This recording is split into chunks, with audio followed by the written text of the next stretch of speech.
ഈശോമിശിഹായിൽ ഏറ്റവും അധികം സ്നേഹിക്കപ്പെടുന്ന മാതാപിതാക്കളെ, സഹോദരി സഹോദരങ്ങളെ, ഒത്തിരിയേറെ സമ്പത്തും അധികാരവും ഉണ്ടായിരുന്നിട്ടും മാനസിക സന്തോഷവും സംതൃപ്തിയും ആനന്ദവുമില്ലാതെ ക്ലേശിച്ച ഒരു മഹാരാജാവിൻ്റെ ഏറ്റവും പഴക്കമുള്ള ഒരു കഥ കേട്ടിട്ടുണ്ട്. കഥ ഇങ്ങനെയാണ്: ഒത്തിരി അധികാരമുണ്ടായിരുന്നിട്ടും പദവി ഉണ്ടായിരുന്നിട്ടും സ്ഥാനമാനങ്ങൾ ഉണ്ടായിരുന്നിട്ടും ഒത്തിരിയേറെ സമ്പത്തുണ്ടായിരുന്നിട്ടും രാജാവിന് ഒട്ടും തന്നെ സന്തോഷമോ സംതൃപ്തിയോ ആനന്ദമോ സമാധാനമോ അനുഭവിക്കാൻ സാധിക്കുന്നില്ല. തൻ്റെ ഉപദേശക സംഘത്തെ വിളിച്ചുകൂട്ടി രാജാവ് തൻ്റെ വിഷമം അറിയിക്കുന്നു.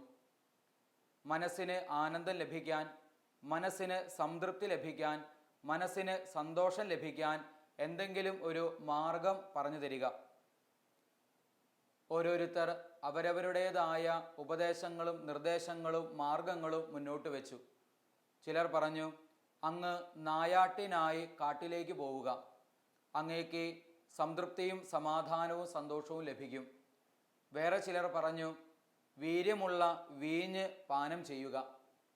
മറ്റു ചിലർ പറഞ്ഞു, കുറേ സമയം വെറുതെ ഇരുന്ന് വിശ്രമിക്കുക. വേറെ ചിലർ പറഞ്ഞു, അങ്ങ് യുദ്ധത്തിൽ ഏർപ്പെടുക, രാജ്യങ്ങൾ കീഴ്പ്പെടുത്തുക. മറ്റു ചിലർ പറഞ്ഞു, സ്ത്രീ സുഖം ആസ്വദിക്കുക. ഇങ്ങനെ വിവിധങ്ങളായ നിർദ്ദേശങ്ങളും മാർഗങ്ങളും പലരും മുന്നോട്ട് വെച്ചു. എന്നാൽ ഇതൊന്നിലും തന്നെ രാജാവ് സംതൃപ്തനല്ലായിരുന്നു.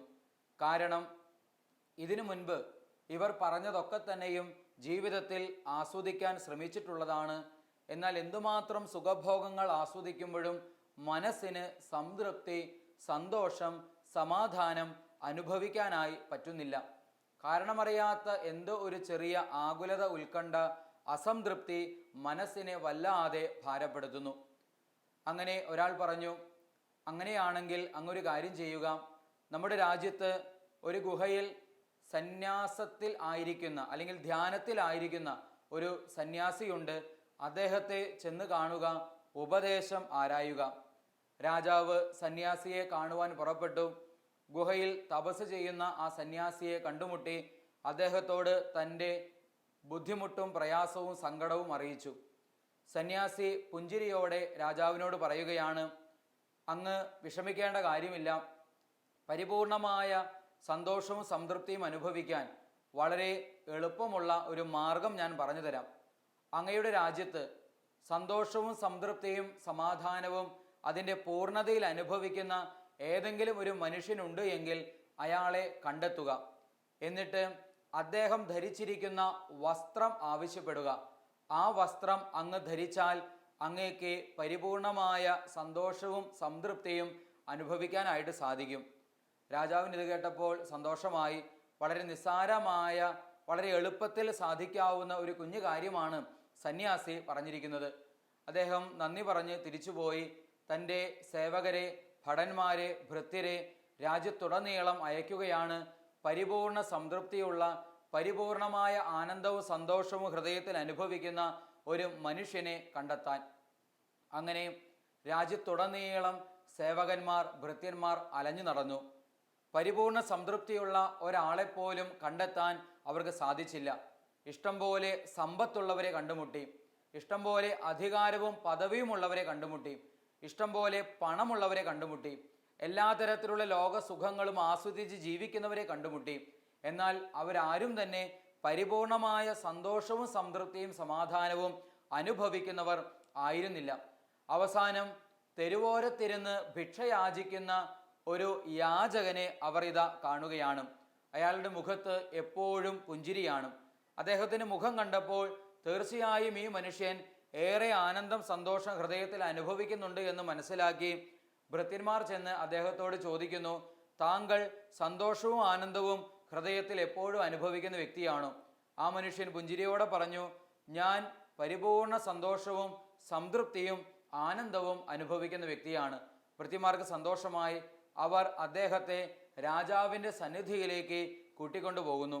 രാജാവിനോട് കാര്യം പറഞ്ഞു. രാജാവ് ആ മനുഷ്യനോട് ചോദിച്ചു, താങ്കളുടെ ഹൃദയത്തിൽ സന്തോഷവും സമാധാനവും സംതൃപ്തിയും അതിൻ്റെ പൂർണ്ണതയിൽ അനുഭവിക്കുന്ന വ്യക്തിയാണോ? അദ്ദേഹം പുഞ്ചിരിയോടെ പറഞ്ഞു, തീർച്ചയായും അങ്ങനെ തന്നെ. രാജാവ് പറഞ്ഞു, അങ്ങനെയാണെങ്കിൽ താങ്കളുടെ വസ്ത്രം, താങ്കളുടെ ഉടുപ്പ് എനിക്ക് ഒന്ന് ധരിക്കാനായി തരാമോ? അദ്ദേഹം പൊട്ടിച്ചിരിച്ചുകൊണ്ട് പറയുകയാണ്, മഹാരാജാവേ, അങ്ങനെ കാണുന്നില്ലേ, എനിക്ക് സ്വന്തമായി ഒരു ഉടുപ്പ് പോലുമില്ല. രാജാവ് അപ്പോഴാണ് ശ്രദ്ധിക്കുന്നത്, ആ മനുഷ്യൻ നഗ്നനായിരുന്നു, അദ്ദേഹത്തിന് സ്വന്തമായി ഒരു ഉടുപ്പ് പോലും ഇല്ലായിരുന്നു. പ്രിയപ്പെട്ടവരെ, ഈ കഥ പറഞ്ഞു വെക്കുന്ന ആശയം വളരെ വ്യക്തമാണ്. ബാഹ്യമായ വസ്തുക്കളിൽ ഒന്നുമല്ല സന്തോഷവും സംതൃപ്തിയും അടങ്ങിയിരിക്കുന്നത്. സ്വന്തമായി ധരിക്കാൻ ഒരു ഉടുപ്പ് പോലും സ്വന്തമായി ഇല്ലാതിരുന്ന ആ മനുഷ്യൻ, ഭിക്ഷക്കാരൻ, മനസ്സിൽ സന്തോഷവും സംതൃപ്തിയും അനുഭവിക്കുന്നു. എന്നാൽ എല്ലാം ഉണ്ടായിരുന്നിട്ടും സന്തോഷവും സമാധാനവും ലഭിക്കാതെ ഒരു രാജ്യത്തിൻ്റെ ഭരണാധികാരി ഏറെ ആകുലപ്പെടുന്നു, ഉത്കണ്ഠാകുലനാകുന്നു. ഇത് പറഞ്ഞു വെക്കുന്ന ആശയം വ്യക്തമാണ്. ബാഹ്യമായ വസ്തുക്കളല്ല ഒരുവൻ്റെ സന്തോഷം, സംതൃപ്തി തീരുമാനിക്കുന്നത്. ഇത് തന്നെയാണ് വിശുദ്ധ ഗ്രന്ഥമായ ബൈബിളും നമ്മുടെ മുൻപിൽ അവതരിപ്പിക്കുന്ന ആശയം. ക്രിസ്തീയ ആത്മീയതയും നമ്മുടെ മുൻപിൽ അവതരിപ്പിക്കുന്ന സത്യം ഇതുതന്നെയാണ്. ബാഹ്യമായ ഒരു വസ്തുവിലുമല്ല സന്തോഷവും ആനന്ദവും അടങ്ങിയിരിക്കുന്നത്. നമുക്കറിയാം, 33 വർഷം മാത്രം ഈ ഭൂമിയിൽ ജീവിച്ച് അവസാനം കുരിശിൽ കൈകാലുകൾ ചേർത്ത് ബന്ധിക്കപ്പെട്ട് മരണമടഞ്ഞ ഈശോ എന്ന ദൈവപുത്രൻ മരണത്തിൻ്റെ നിമിഷത്തിൽ, അവസാന നിമിഷങ്ങളിൽ എല്ലാം പൂർത്തിയായി എന്ന് നിറഞ്ഞ ചാരിതാർത്ഥ്യത്തോടെ, സംതൃപ്തിയോടെ പറഞ്ഞുകൊണ്ടാണ് കുരിശിൻ്റെ വിരിമാറിൽ മിഴിപൂട്ടുന്നത്. സ്വന്തമായി അവന് എന്താണ് ഉണ്ടായിരുന്നത്? പിറക്കാൻ സ്വന്തമായി ഒരു ഇടം കിട്ടാതെ, സത്രത്തിൽ ഒരൽപ്പം സ്ഥലം ലഭിക്കാതെ, ഒരു ഭവനത്തിലും ഒരൽപ്പം ഇടം കിട്ടാതെ, കാലികളുടെ സങ്കേതമായ ഗുഹയിൽ പാതിരാക്കി ജനിച്ചു വീഴേണ്ടി വരുന്ന ദൈവപുത്രൻ, സ്വന്തമായി സഞ്ചരിക്കാൻ ഒരു വാഹനമില്ലാതെ മറ്റു വല്ലവൻ്റെയും കഴുതയെ, കഴുതക്കുട്ടിയെ വാടകയ്ക്കെടുക്കുന്ന ദൈവപുത്രൻ, സ്വന്തമായി ഭക്ഷണം കഴിക്കാൻ ഒരു ഊട്ടുശാല പോലും ഇല്ലാതെ മറ്റാരുടെയോ മാളിക ഇതാ അന്ത്യ അത്താഴത്തിനായി തിരഞ്ഞെടുക്കുന്ന ദൈവപുത്രൻ, കിടന്നുറങ്ങാൻ സ്ഥലം ലഭിക്കാതെ വഞ്ചിയുടെ വള്ളത്തിൻ്റെ അമരങ്ങളിൽ അന്തിയുറങ്ങുന്ന ദൈവപുത്രൻ, അവസാനവിധ ഉടുതുണി പോലും തനിക്ക് വേണ്ടി ശേഷിപ്പിക്കാതെ പരിപൂർണ നഗ്നനായി കുരിശിൻ്റെ വിരിമാറിൽ കൈകാലുകൾ ചേർത്ത് ബന്ധിക്കപ്പെട്ട് മരണമടയുന്ന ദൈവപുത്രൻ, അവസാനം അവനെ അടക്കിയ കല്ലറ പോലും അവൻ്റേതല്ലായിരുന്നു, സ്വന്തമല്ലായിരുന്നു. ഒന്നുമില്ലാതെ ഈ ഭൂമിയിൽ ജീവിച്ച് നിറഞ്ഞ ചാരിതാർത്ഥ്യത്തോടെ, സംതൃപ്തിയോടെ എല്ലാം പൂർത്തിയായി എന്ന് അരുൾ ചെയ്ത് കുരിശിൻ്റെ വിരിമാറിൽ സന്തോഷപൂർവം മിഴിപൂട്ടുന്ന ദൈവപുത്രനെ നോക്കി സുവിശേഷം പറഞ്ഞു വെക്കുന്ന ആശയം ഇതുതന്നെയാണ്. ബാഹ്യമായ വസ്തുക്കളിലൊന്നുമല്ല സന്തോഷവും സംതൃപ്തിയും അടങ്ങിയിരിക്കുന്നത്. ക്രിസ്തു തെളിയിച്ചു തന്ന ഈ ദീപശിഖയെ സ്വന്തം ജീവിതത്തിലേക്ക് ഏറ്റെടുത്ത അനേകം വിശുദ്ധാത്മാക്കളുള്ള തിരുസഭയാണ് കത്തോലിക്ക സഭ എന്ന് നമുക്കറിയാം. ഇതാ ക്രിസ്തുവിന് ജീവിതത്തിൽ അക്ഷരാർത്ഥത്തിൽ തന്നെ അനുകരിക്കാൻ ശ്രമിച്ച് രണ്ടാം ക്രിസ്തുവായി അറിയപ്പെടുന്ന ഫ്രാൻസിസ് അസീസി പുണ്യവാളൻ ഒന്നുമില്ലാതെ ജീവിച്ച് ഭൂമിയിലുള്ള വസ്തുക്കളിൽ ഒന്നുമല്ല സംതൃപ്തിയും സന്തോഷവും അടങ്ങിയിരിക്കുന്നത് എന്ന് ജീവിതം കൊണ്ട് തെളിയിച്ച് നിറഞ്ഞ സന്തോഷത്തിലും സംതൃപ്തിയിലും ജീവിച്ച മനുഷ്യൻ. പ്രിയപ്പെട്ടവർ, നമ്മൾ ചിന്തിച്ചു നോക്കുന്നത് നല്ലതാണ്. നമ്മുടെ സന്തോഷം, നമ്മുടെ ആനന്ദം, നമ്മുടെ സമാധാന, സംതൃപ്തി നിലകൊള്ളുന്നത് എന്തിലാണ്? ഏതെങ്കിലും ഭൗതിക വസ്തുവിൽ നമ്മൾ ആശ്രയിക്കുകയാണ് എങ്കിൽ, അതിൽ സന്തോഷം കണ്ടെത്താൻ പരിശ്രമിക്കുകയാണ് എങ്കിൽ, അത് ആർജിച്ചെടുക്കാൻ പറ്റുന്നില്ലെങ്കിൽ തീർച്ചയായും നമ്മൾ അസംതൃപ്തരായി തീരും. കൈവശം വന്നു ചേർന്ന ആ വസ്തു നഷ്ടപ്പെട്ടു കഴിഞ്ഞാൽ പിന്നെ ഇതാ സന്തോഷം നഷ്ടപ്പെട്ടു പോകുന്ന അവസ്ഥയുണ്ടാകും. അതുകൊണ്ട് തിരിച്ചറിയുക, ഈ ഭൂമിയിലുള്ള, ഈ പ്രപഞ്ചത്തിലുള്ള ഒരു വസ്തുവും നമ്മുടെ ഹൃദയത്തെ, മനസ്സിനെ, ആത്മാവിനെ പരിപൂർണമായ സംതൃപ്തിയിലേക്ക് നയിക്കുന്നില്ല എന്നുള്ളതാണ് യാഥാർത്ഥ്യം. വിശുദ്ധ അഗസ്തീനോസ് പുണ്യവാളൻ പറയുന്ന ഒരു വാചകം ഇപ്രകാരമാണ്: മനുഷ്യനെ സൃഷ്ടിച്ചവൻ മാത്രമേ മനുഷ്യനെ സന്തുഷ്ടനാക്കുന്നുള്ളൂ. മനുഷ്യനെ സൃഷ്ടിച്ചവൻ മാത്രമേ മനുഷ്യനെ സംതൃപ്തനാക്കുന്നുള്ളൂ, സന്തുഷ്ടനാക്കുന്നുള്ളൂ. ആരാണ് മനുഷ്യനെ സൃഷ്ടിച്ചത്? ദൈവമാണ്. ദൈവത്തിന് മാത്രമേ പരിപൂർണമായ ആനന്ദവും ആഹ്ലാദവും സന്തോഷവും സംതൃപ്തിയും പ്രദാനം ചെയ്യാൻ സാധിക്കുകയുള്ളൂ. വിശുദ്ധ അഗസ്തീനോസ് പുണ്യവാളന്റെ തന്നെ വളരെ പ്രസിദ്ധമായ മനോഹരമായ മറ്റൊരു വാക്യം ഇങ്ങനെയാണ്: നിനക്കായി എന്നെ സൃഷ്ടിച്ച ദൈവമേ, നിന്നിൽ വിലയം പ്രാപിക്കുവോളം എൻ്റെ ആത്മാവ് അസ്വസ്ഥമാണ്. മനുഷ്യ മനസ്സിൻ്റെ അസ്വസ്ഥതയും അസംതൃപ്തിയും ഇല്ലാതെയാക്കാൻ, പരിപൂർണമായ സന്തോഷം കൊണ്ടും ആനന്ദം കൊണ്ടും സംതൃപ്തി കൊണ്ടും മനുഷ്യാത്മാവ് നിറയാൻ, അത് സൃഷ്ടാവിൽ വിലയം പ്രാപിക്കുന്ന സമയം വരെ അസാധ്യമായൊരു കാര്യമാണ്. സൃഷ്ടാവിൽ വിലയം പ്രാപിക്കാൻ എപ്പോഴാണ് സാധിക്കുക? മരണാനന്തരം സ്വർഗത്തിലെത്തുമ്പോൾ. ഈ ഭൂമിയിലായിരിക്കുമ്പോൾ എങ്ങനെ അതിന് സാധിക്കും?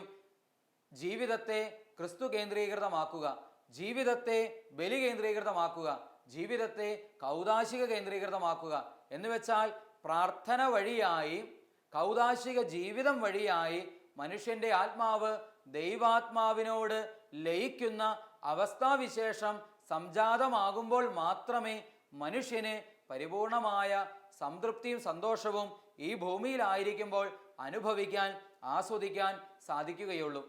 ഇതിനോട് ചേർന്ന് പോകുന്ന ഒരു വാക്യമുണ്ട്. അത് പറയുന്നത് വിശുദ്ധ ജോൺ മരിയ വിയാനി പുണ്യവാളനാണ്. അദ്ദേഹം പറയുന്നൊരു വാക്യം ഇതാണ്: ഈ ഭൂമിയിലുള്ള ഒരു വസ്തുവിനും സംതൃപ്തമാക്കാൻ പറ്റുന്ന അവസ്ഥയിലല്ല മനുഷ്യൻ. കാരണം മനുഷ്യൻ ഈ ഭൂമിയിലുള്ള സകല വസ്തുക്കളെക്കാളും ശ്രേഷ്ഠനാണ്. അതുകൊണ്ട് തന്നെ ഭൂമിയിലുള്ള ഒരു വസ്തുവിനും മനുഷ്യനെ തൃപ്തനാക്കുക സാധ്യമല്ല. മനുഷ്യനെ തൃപ്തനാക്കാൻ അവനേക്കാൾ ശ്രേഷ്ഠമായതിന് മാത്രമേ സാധിക്കൂ. അവനേക്കാൾ ശ്രേഷ്ഠമായുള്ളത് ദൈവം മാത്രമാണ്. അതുകൊണ്ട് ദൈവത്തിന് മാത്രമേ മനുഷ്യനെ സംതൃപ്തനാക്കാൻ സാധിക്കുകയുള്ളൂ. എത്രയോ അർത്ഥസമ്പുഷ്ടമായ ഒരു കാര്യമാണ് വിശുദ്ധനായ ജോൺ മരിയ വിയാനി പുണ്യവാളന്റെ ഈ വാക്കുകളിലൂടെ വ്യക്തമാക്കപ്പെടുക. ഈ ഭൂമിയിലുള്ള ഒരു വസ്തുവിനും മനുഷ്യനെ സംതൃപ്തനാക്കുക സാധ്യമല്ല. കാരണം ഈ ഭൂമിയിലുള്ള എല്ലാ വസ്തുക്കളെക്കാളും ശ്രേഷ്ഠനാണ് മനുഷ്യൻ. അവനെ സംതൃപ്തനാക്കാൻ അവനേക്കാളും ശ്രേഷ്ഠമായതിന് മാത്രമേ സാധിക്കുകയുള്ളൂ. മനുഷ്യനേക്കാളും ശ്രേഷ്ഠമായുള്ളത് ദൈവമാണ്. അതുകൊണ്ട് ദൈവത്തിന് മാത്രമേ മനുഷ്യനെ പരിപൂർണമായ സന്തോഷത്തിലേക്ക്, സംതൃപ്തിയിലേക്ക് നയിക്കാൻ സാധിക്കൂ. തീർച്ചയായും പ്രിയപ്പെട്ടവരെ, ആഴത്തിൽ ആത്മപരിശോധന ചെയ്തു നോക്കിയാൽ നമുക്കും ഇത് സത്യമാണ് എന്ന് മനസ്സിലാക്കാനായിട്ട് സാധിക്കും. ഇതുപോലെ വിശുദ്ധ ഇഗ്നേഷ്യൻ പറയുന്ന സുന്ദരമായൊരു വാക്യമുണ്ട്. അത് പ്രകാരമാണ്: ഏറെ അറിവുകളല്ല ആത്മാവിനെ സംതൃപ്തമാക്കുന്നത്, പിന്നെയോ കാര്യങ്ങളെ സംബന്ധിച്ചുള്ള ആന്തരിക ധ്യാനവും അവയെ രുചിക്കലുമാണ്. ഏറെ അറിവുകളല്ല, ഈ ഭൂമിയിലുള്ള അറിവുകൾ മുഴുവൻ സമ്പാദിച്ചതുകൊണ്ട് മാത്രം ഒരു മനുഷ്യനും സന്തോഷവും സംതൃപ്തിയും അനുഭവിക്കുന്നില്ല. അറിവുകളാണ് ഒരു മനുഷ്യനെ സംതൃപ്തിയിലേക്ക് നയിക്കുന്നത് എങ്കിൽ ഈ ലോകത്ത് ഏറ്റവും കൂടുതൽ അറിവുള്ള മനുഷ്യൻ, ഈ ലോകത്ത് ഏറ്റവും കൂടുതൽ വിജ്ഞാനമുള്ള മനുഷ്യൻ ഏറ്റവും കൂടുതൽ സംതൃപ്തനായി മാറുമായിരുന്നു. എന്നാൽ ഒരിക്കലും അറിവുകളല്ല ഒരു മനുഷ്യനെ സംതൃപ്തിയിലേക്ക് നയിക്കുന്നത്. പ്രിയപ്പെട്ടവരെ ഓർക്കുക, സൃഷ്ടാവായ ദൈവത്തിനു മാത്രമേ നമ്മെ സംതൃപ്തിയിലേക്ക്, സന്തോഷത്തിലേക്ക് നയിക്കാൻ സാധിക്കുകയുള്ളൂ എന്ന് നമ്മൾ മനസ്സിലാക്കണം. അതുകൊണ്ട് മനസ്സിനെ ക്രിസ്തുവിലേക്ക് തിരിക്കുക, ദൈവത്തിലേക്ക് തിരിക്കുക, കൗദാശിക ജീവിതം വഴിയായി ക്രിസ്തുവിനെ ജീവിതത്തിലേക്ക് സ്വാംശീകരിക്കുക. അങ്ങനെ ക്രിസ്തു തരുന്ന തിരിച്ചെടുക്കാൻ പറ്റാത്ത ആനന്ദം, ക്രിസ്തു തരുന്ന മറ്റാർക്കും നശിപ്പിക്കാൻ പറ്റാത്ത ആഹ്ലാദം, സന്തോഷം ഹൃദയത്തിൽ, മനസ്സിൽ, ആത്മാവിൽ നിറയുന്ന അവസ്ഥാവിശേഷം സംജാതമാകും. ക്രിസ്തുവിന് മാത്രമേ, ദൈവത്തിന് മാത്രമേ നമ്മുടെ ഹൃദയത്തെ ആനന്ദിപ്പിക്കാൻ, ആഹ്ലാദം നൽകാൻ, അല്ലെങ്കിൽ ക്രിസ്തുവിൻ്റെ പരിശുദ്ധാത്മാവിന് മാത്രമേ മനസ്സിൽ സംതൃപ്തിയും സന്തോഷവും ആനന്ദവും നിറയ്ക്കാൻ സാധിക്കുകയുള്ളൂ. അതുകൊണ്ട് നമ്മുടെ ജീവിതത്തെ ദൈവത്തിങ്കലേക്ക് തിരിക്കുക. നമുക്കറിയാം, വെളിച്ചം സ്വീകരിക്കാൻ, വെട്ടം സ്വീകരിക്കാൻ വെളിച്ചത്തിലേക്ക് നമ്മൾ തിരിയണം. വെളിച്ചത്തിൽ നിന്ന് നമ്മൾ മുഖം തിരിഞ്ഞ് നിൽക്കുകയാണ് എങ്കിൽ നമുക്ക് മുൻപിൽ നിഴൽ രൂപപ്പെടും, നമുക്ക് മുൻപിൽ അന്ധകാരം രൂപപ്പെടും. നമ്മൾ സൂര്യനിലേക്ക് തിരിഞ്ഞു നിൽക്കുമ്പോൾ ഇതാ സൂര്യപ്രകാശം നമ്മുടെ മുഖത്തേക്ക്, ശരീരത്തിലേക്ക് സ്വീകരിക്കാൻ നമ്മൾക്ക് സാധിക്കും. എന്നാൽ സൂര്യനിൽ നിന്ന് മുഖം തിരിഞ്ഞു നിൽക്കുമ്പോൾ നമുക്ക് മുൻപിൽ നിഴലിത രൂപപ്പെടുകയാണ്. മറ്റൊരു വാക്കിൽ പറഞ്ഞാൽ ഇരുട്ട്, അന്ധകാരം രൂപപ്പെടുകയാണ്. പരിപൂർണമായ സന്തോഷവും സമാധാനവും സംതൃപ്തിയും പ്രദാനം ചെയ്യാൻ ദൈവത്തിന് മാത്രമേ സാധിക്കൂ. ദൈവത്തിലേക്ക് നമ്മൾ തിരിഞ്ഞു നിൽക്കുമ്പോൾ ഈ പ്രകാശം കൊണ്ട്, ആനന്ദം കൊണ്ട്, സന്തോഷം കൊണ്ട് നമ്മുടെ ഹൃദയങ്ങൾ നിറയും എന്നുള്ളതാണ് യാഥാർത്ഥ്യം. ഈ യാഥാർത്ഥ്യത്തെ തിരിച്ചറിയാൻ നമുക്ക് സാധിക്കട്ടെ. ലോകവസ്തുക്കൾ നേടിയെടുക്കാനുള്ള ആഗ്രഹം, പരിശ്രമം, അധ്വാനം അതൊക്കെ അവസാനിപ്പിച്ച് ദൈവീകമായ ആത്മീയമായ സമ്പത്ത് കൊണ്ട് ഹൃദയം, മനസ്സ്, ആത്മാവ് സമ്പന്നമാക്കാൻ വേണ്ടി നമ്മൾ പരിശ്രമിക്കുമ്പോൾ തിരിച്ചെടുക്കാൻ, നശിപ്പിക്കാൻ ആർക്കും പറ്റാത്ത ആനന്ദവും ആഹ്ലാദവും കൊണ്ട് ഹൃദയവും മനസ്സും നിറയുമെന്നുള്ളതാണ് യാഥാർത്ഥ്യം. പ്രിയപ്പെട്ടവരെ, നമ്മൾ ഓർക്കുക, ഭക്ഷണം, വസ്ത്രം, പാർപ്പിടം ഇതൊക്കെ മനുഷ്യൻ്റെ അടിസ്ഥാന ആവശ്യങ്ങളാണ്. എന്നാൽ ഇതുകൊണ്ടൊന്നും തന്നെ മനുഷ്യന് പരിപൂർണമായ സംതൃപ്തി കിട്ടുന്നില്ല എന്നുള്ളത് നമുക്കറിയാം. ഇന്ന് ലോകത്ത് പുതിയ പുതിയ കണ്ടുപിടുത്തങ്ങൾ ചെറുതും വലുതുമായ മേഖലകളിൽ നടന്നുകൊണ്ടിരിക്കുന്നു. പുതിയ കണ്ടുപിടുത്തങ്ങൾ യഥാർത്ഥത്തിൽ മനുഷ്യനെ സംതൃപ്തിപ്പെടുത്തുകയാണോ ചെയ്യുന്നത്, അതോ മനുഷ്യൻ്റെ ആവശ്യങ്ങൾ വർദ്ധിപ്പിച്ച് വർദ്ധിപ്പിച്ച് വർദ്ധിപ്പിച്ച് അവനെ അസംതൃപ്തിയിലേക്കും അസന്തോഷത്തിലേക്കും നയിക്കുകയാണോ ചെയ്യുന്നത്? സത്യമായി നമുക്കറിയാം, പുതിയ കണ്ടുപിടുത്തങ്ങൾ കൂടുതൽ കൂടുതൽ ആവശ്യങ്ങളിലേക്ക് നമ്മളെ നയിക്കുന്നു, ആവശ്യങ്ങൾ ഉള്ളവരാക്കി നമ്മളെ മാറ്റുന്നു. നമ്മൾ ഒന്നിലും സംതൃപ്തരല്ലാത്ത ഒരവസ്ഥ, വീണ്ടും വീണ്ടും ആർജിക്കാനുള്ള ആഗ്രഹവും മോഹവും നമ്മളിൽ അത് സന്നിവേശിപ്പിക്കുന്നു. ഉദാഹരണത്തിന്, എനിക്ക് സ്വന്തമായി ഒരു കൊച്ചു കാറ്, വാഹനം ഉണ്ട് എന്ന് കരുതുക.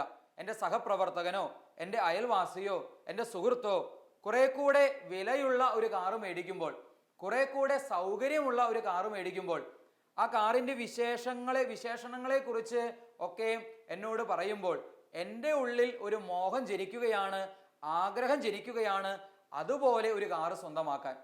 എൻ്റെ ആഗ്രഹം ഇപ്പോഴുള്ള കാറ്, അത് അത്യാവശ്യം ഓടിക്കാൻ പറ്റുന്നതും യാത്ര ചെയ്യാൻ പറ്റുന്നതും എൻ്റെ അത്യാവശ്യം ദൈനംദിന കാര്യങ്ങൾക്ക് ഉപയോഗിക്കാൻ പറ്റുന്നതുമാണ്.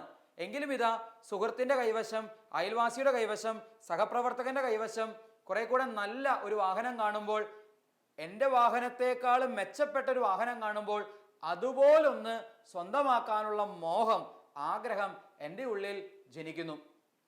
ഇതുപോലെ ഇനി കാറ് പോലും സ്വന്തമായി ഇല്ലാത്തൊരു വ്യക്തിയാണെങ്കിലോ, ഒരു ബൈക്ക് മാത്രമേ സ്വന്തമായിട്ടുള്ളൂ. പൊരി വെയിലത്ത് ബൈക്കിൽ യാത്ര ചെയ്യുമ്പോൾ വല്ലാത്ത പ്രയാസമാണ്, ബുദ്ധിമുട്ടാണ്, ക്ഷീണമാണ്, തളർച്ചയാണ്. മാത്രമല്ല, മഴ പെയ്യുമ്പോൾ ബൈക്ക് ഓടിച്ചു പോവുക അത്ര എളുപ്പമുള്ള കാര്യമല്ല. അപ്പോൾ ബൈക്ക് മാത്രം സ്വന്തമായുള്ള വ്യക്തി ആഗ്രഹിക്കുന്നത് സ്വന്തമായി ഒരു ചെറിയ കാറെങ്കിലും ലഭിച്ചിരുന്നെങ്കിൽ. ഇനി ബൈക്ക് സ്വന്തമായിട്ടില്ലാത്ത വ്യക്തിയാണെങ്കിലോ, സൈക്കിളിലാണ് യാത്ര ചെയ്യുന്ന ഒരു വ്യക്തിയാണെങ്കിലോ, അദ്ദേഹത്തിൻ്റെ ആഗ്രഹം ഒരു ബൈക്കെങ്കിലും സ്വന്തമായി ലഭിച്ചിരുന്നെങ്കിൽ. ഇനി സൈക്കിൾ പോലും സ്വന്തമായിട്ടില്ലാതെ നടന്ന് യാത്ര ചെയ്യുന്ന വ്യക്തിയാണെങ്കിലോ, ഒരു സൈക്കിളെങ്കിലും സ്വന്തമായി ഉണ്ടായിരുന്നെങ്കിൽ. എന്നാൽ ഓർക്കുക, രണ്ട് കാലുകളുമില്ലാത്ത വ്യക്തിയാണെങ്കിലോ, അദ്ദേഹത്തിൻ്റെ ആഗ്രഹം രണ്ട് കാലുണ്ടായിരുന്നെങ്കിൽ മറ്റുള്ളവരെ പോലെ എനിക്ക് നടക്കാമായിരുന്നു. പ്രിയപ്പെട്ടവരൊന്ന് ആലോചിച്ച് നോക്കിയേ, നമ്മുടെ ആഗ്രഹങ്ങൾ ഈ ഭൂമിയിലുള്ള വസ്തുക്കൾ കൊണ്ടൊന്നും തന്നെ നമ്മളുടെ മനസ്സിനെ സംതൃപ്തിപ്പെടുത്താൻ, സന്തോഷം നൽകാൻ സാധ്യമല്ല എന്ന യാഥാർത്ഥ്യം തിരിച്ചറിയുക. ഒന്ന് കിട്ടിക്കഴിയുമ്പോൾ അതിനേക്കാളും മെച്ചപ്പെട്ടത്, അതിനേക്കാളും കൂടുതൽ നല്ലത്, അതിനേക്കാളും കൂടുതൽ ശ്രേഷ്ഠമായത് സ്വന്തമാക്കാനുള്ള ത്വര മനുഷ്യൻ്റെ മനസ്സിനുണ്ട് എന്നുള്ളത് ഒരു യാഥാർത്ഥ്യമാണ്. നമുക്കറിയാം, ഇന്ന് നമ്മൾ ജീവിച്ചിരിക്കുന്ന കാലഘട്ടത്തിൽ, ചുറ്റുപാടിൽ, പ്രത്യേകിച്ചും മലയാളികളുടെ ഒരു സംസ്കാരം എന്ന് പറയുന്നത് എത്ര കിട്ടിയാലും പോരാ പോരാ പോരാ എന്നുള്ളൊരു ചിന്ത. അത് മനുഷ്യൻ്റെ പൊതുവായൊരു പ്രത്യേകതയാണ്, പൊതുവായൊരു മനഃശാസ്ത്രമാണ്. എങ്കിലും കുറെ കൂടെ നമ്മൾ നമ്മുടെ കേരളത്തെ, മലയാള ജനതയെ കുറിച്ച് ചിന്തിക്കുമ്പോൾ നമുക്കറിയാം, ഇപ്പോൾ ഭവനങ്ങൾ തന്നെ പണിയുന്നത് എന്തിനാണ്? വീട് പണിയുന്നത് താമസിക്കാൻ വേണ്ടിയിട്ടാണ്. എന്നാൽ യഥാർത്ഥത്തിൽ ഇന്ന് നമ്മൾ മഹാഭൂരിപക്ഷം പേരും ഇന്ന് വീട് ഒരു പ്രസ്റ്റീജ് വിഷയമായി മാറിക്കൊണ്ടിരിക്കുകയാണ്. സുരക്ഷിതത്വത്തിനും സംരക്ഷണത്തിനും പാർക്കാനും വേണ്ടി മാത്രമായിട്ടല്ല ഇന്ന് നമ്മൾ ഭവനങ്ങൾ പണിയുന്നത്. അതൊരു സോഷ്യൽ സ്റ്റാറ്റസിൻ്റെ വിഷയമായി മാറിയിരിക്കുന്നു. അതൊരു ആർഭാട വസ്തുവായി മാറിയിരിക്കുന്നു. കോടിക്കണക്കിന് രൂപ ചെലവഴിച്ച് ഭവനങ്ങൾ പണിയുമ്പോൾ സ്വന്തമായി ഒരു ഓലമേഞ്ഞ കൂര പോലും ഇല്ലാത്ത അനേകര് നമ്മുടെ ചുറ്റുവട്ടത്തുണ്ട് എന്നുള്ള കാര്യം പലപ്പോഴും നമ്മൾ മറന്നു പോകുന്നു. നമ്മുടെ ആവശ്യത്തെക്കാളും ഉപരി അനാവശ്യമായ ആർഭാടം കാണിക്കാൻ വേണ്ടി നമ്മൾ ഭവനങ്ങൾ പണിയുമ്പോൾ പലപ്പോഴും സംഭവിക്കുന്ന ദുരന്തം ഇതാണ്, ദുരിതം ഇതാണ്. പ്രിയപ്പെട്ടവർ, ഇതുപോലെ തന്നെ വാഹനങ്ങൾ വാങ്ങിക്കുന്ന കാര്യമാകട്ടെ, വസ്ത്രങ്ങൾ വാങ്ങിക്കൂട്ടുന്ന കാര്യമാകട്ടെ, ആഭരണങ്ങൾ വാങ്ങിക്കൂട്ടുന്ന കാര്യമാകട്ടെ, അല്ലെങ്കിൽ മൊബൈൽ ഫോണോ മറ്റേതെങ്കിലും തരത്തിലുള്ള വസ്തുക്കൾ വാങ്ങിക്കൂട്ടുന്ന കാര്യമാകട്ടെ, ഓരോന്നും എടുത്തു നോക്കുക. സത്യത്തിൽ എനിക്ക് ആവശ്യമുള്ളതാണോ ഞാൻ മേടിക്കുന്നത്, അതോ ആർഭാടം നിറഞ്ഞൊരു കാര്യമാണോ ഞാൻ മേടിക്കുന്നത്? എൻ്റെ ആവശ്യങ്ങൾ ഇന്ന് നിർണ്ണയിക്കുന്നത് പലപ്പോഴും പരസ്യ കമ്പനിക്കാരാണ്. വാർത്താ മാധ്യമങ്ങളിലൂടെ ഞാൻ ഓരോ ദിവസവും കാണുന്ന കാര്യങ്ങൾ, അല്ലെങ്കിൽ എൻ്റെ ചുറ്റുവട്ടത്തുള്ള മനുഷ്യർ ഉപയോഗിക്കുന്ന വസ്തുക്കൾ, അതുപോലൊന്ന് സ്വന്തമാക്കാനുള്ള ആഗ്രഹം എന്നിൽ ജനിപ്പിക്കുന്നു. അത്തരം കാര്യങ്ങൾ വാങ്ങിക്കാൻ ഞാൻ പരിശ്രമിക്കുകയും ചെയ്യുന്നു. അതിനുവേണ്ടി ശ്രമിക്കുമ്പോൾ, എൻ്റെ കഴിവിന് അതീതമായ കാര്യങ്ങൾ സ്വന്തമാക്കാൻ ഞാൻ ശ്രമിക്കുമ്പോൾ പലപ്പോഴും ഉറക്കം നഷ്ടപ്പെടുന്നു, അസ്വസ്ഥതകൾ ഉണ്ടാകുന്നു, ഹൃദയത്തിൽ ഭാരം നിറയുന്നു, അവസാനം സന്തോഷവും സംതൃപ്തിയും നഷ്ടപ്പെട്ട അവസ്ഥയുണ്ടാകുന്നു. എത്രയോ ആളുകൾ ലക്ഷക്കണക്കിന് രൂപ ലോൺ എടുത്ത് വീട് പണിയുന്നു. സ്വന്തം കയ്യിലുള്ള വരുമാനം ഉപയോഗിച്ച് ഭവനം പണിയുന്നതിനേക്കാൾ, അല്ലെങ്കിൽ കയ്യിലുള്ള പണം ഉപയോഗിച്ച് ഒരു ഭവനം പണിയുന്നതിനേക്കാൾ ലക്ഷക്കണക്കിന് രൂപ ലോൺ എടുത്ത് ആർഭാട ഭവനങ്ങൾ പണിയുന്നു. അവസാനം ലോൺ തിരിച്ചടയ്ക്കാൻ സാധിക്കാതെ ആകുലതയും ഉത്കണ്ഠയും അസ്വസ്ഥതയുമായി അവസാനം ആത്മഹത്യ വരെ ചെയ്യേണ്ടി വരുന്ന അവസ്ഥകളിലേക്ക് എത്രയോ സംഭവങ്ങൾ നമ്മൾ പത്രങ്ങളിൽ വായിക്കുന്നു, എത്രയോ സംഭവങ്ങൾ നമ്മൾ കേൾക്കുന്നു. എന്നിട്ടും നമ്മളൊന്നും പഠിക്കുന്നില്ല എന്നുള്ളതാണ് യാഥാർത്ഥ്യം. പ്രിയപ്പെട്ടവരെ, ഓർക്കുക, നമുക്ക് ജീവിക്കാൻ ഭക്ഷണം വേണം, നമുക്ക് പാർക്കാൻ വീട് വേണം, നമുക്ക് ധരിക്കാൻ വസ്ത്രം വേണം. ഇതൊക്കെ ശരി തന്നെയാണ്. എന്നാൽ ഓർക്കുക, ഇതൊക്കെ ആവശ്യത്തിന് ഉപയോഗിക്കാം. അതിനപ്പുറത്തേക്കാകുമ്പോൾ അത് നമ്മളെ അസംതൃപ്തിയിലേക്ക് മാത്രമേ നയിക്കുകയുള്ളൂ. പരിപൂർണമായ സന്തോഷം, സംതൃപ്തി നമുക്ക് നൽകാൻ സാധിക്കുക ദൈവത്തിന് മാത്രമാണ്. ഇത് വെറുതെ ഒരു തത്വമായി തള്ളിക്കളയാനുള്ളതല്ല. പ്രായോഗിക ജീവിതത്തിലേക്ക് കൊണ്ടുവരാനൊന്ന് ശ്രമിച്ചാൽ നമുക്ക് മനസ്സിലാക്കാൻ പറ്റുന്ന യാഥാർത്ഥ്യമാണ്. നിരന്തരം പ്രാർത്ഥനയിലും നിരന്തരം കൗദാശിക ജീവിതത്തിലും ഒക്കെ ആയിരിക്കുന്നവർ ഹൃദയത്തിൻ്റെ ആഴങ്ങളിൽ അനുഭവിക്കുന്ന ഒരു ആനന്ദമുണ്ട്, ഒരു സന്തോഷമുണ്ട്, ഒരു സംതൃപ്തിയുണ്ട്. മറ്റൊന്നും ഇല്ലെങ്കിലും ഈ ഉള്ളിലുള്ള ആനന്ദം, സന്തോഷം, സംതൃപ്തി അനുഭവിച്ച് ജീവിക്കാൻ സാധിക്കുന്നു. ഇത് തള്ളിക്കളയാവുന്ന ഉട്ടോപ്യൻ ആശയമല്ല, അല്ലെങ്കിൽ അപ്രായോഗികമായ ആശയമല്ല. സത്യമായും ഇതാണ് യാഥാർത്ഥ്യം. ആത്മീയതയ്ക്ക് മാത്രമേ ആത്മാവിനെ തൃപ്തിപ്പെടുത്താൻ സാധിക്കൂ. ദൈവത്തിന് മാത്രമേ മനുഷ്യഹൃദയങ്ങളിൽ പരിപൂർണ സന്തോഷവും സംതൃപ്തിയും നിറയ്ക്കാൻ സാധിക്കൂ. അതുകൊണ്ട് നമുക്ക് ദൈവത്തിങ്കിലേക്ക് തിരിയാം. ഭൗതികമായ കാര്യങ്ങളിൽ നിന്ന് മനസ്സിന് വിടുവിക്കാം. പരിപൂർണമായി തമ്പുരാനിൽ ആശ്രയിക്കാം. സന്തോഷത്തിൻ്റെ, സംതൃപ്തിയുടെ നിറവിലേക്ക് പ്രവേശിക്കാൻ നമുക്ക് പരിശ്രമിക്കുകയും ചെയ്യാം. ഈശോ നമ്മെ സമൃദ്ധമായി അനുഗ്രഹിക്കട്ടെ. പിതാവിൻ്റെയും പുത്രൻ്റെയും പരിശുദ്ധാത്മാവിൻ്റെയും നാമത്തിൽ ആമേൻ.